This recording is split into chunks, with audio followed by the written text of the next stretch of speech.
Mais la réunion de ce soir était en fait, c'était de finaliser avec les pilotes, ceux qui savent déjà. Parce que pour la plupart, tous ceux qui étaient là, c'est des gens qui sont en contact avec l'organisation de la Caroujet. Mais aujourd'hui, il fallait leur dire officiellement ce qu'est la Caroujet 2017. Ils étaient un petit peu, pas sceptiques, mais là on sent quand même qu'ils sont presque soulagés en se disant, ben voilà, on est rentré dans le vif du sujet, on est dans la Caroujet. À partir d'aujourd'hui, ils considèrent qu'ils sont dans la Caroujet. Et c'était un petit peu le but, c'était de les mobiliser. Parce que si on ne les voyait que le jour J, le jour de la compétition, eh bien ils auraient eu l'impression que ils sont laissés un petit peu pour ou contre. Voilà. Ce soir, je suis venu à la présentation de la Caroujet avec la présentation du parcours, qui est très important pour savoir comment se préparer pour les étapes.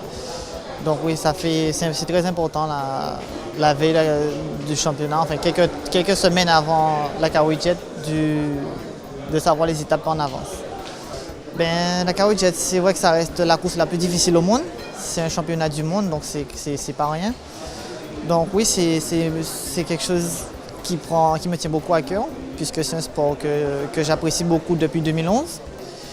Donc oui, quand on vit la Caroujet, on a vécu un très bon moment dans l'année. Et oui, c'est un rêve pour moi d'être champion du monde un jour avant de pouvoir arrêter le jet ski. On espère que ça va plutôt bien se passer. L'an dernier, ça s'est même très bien passé. On finit deuxième au championnat du monde. Bon, cette année aussi, je suis parti à la Martinique Cup, dont j'ai remporté la Martinique Cup sur Alexandre Barré et Teddy Ponce, qui est l'un des meilleurs pilotes, les favoris de la Caroujet. Donc j'ai gagné la Martinique Cup, donc je pense qu'ils vont revenir pour moi.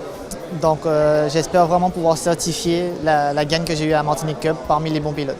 Nous profitons de l'occasion parce qu'on a la première étape à Saint-François, la deuxième étape à Sainte-Anne. Et on a pu réaliser ces deux étapes grâce à la communauté d'agglo Riviera du Levant qui nous a aidés et qui nous soutiennent sur cet événement. Donc grâce à eux, on espère donner une dimension supplémentaire à la Caroujet. Donc après ces deux belles étapes en Saint-François-Sainte-Anne, le vendredi, donc, nous serons une journée de repos et le samedi et le dimanche, tout va se passer sur la plage de Viard.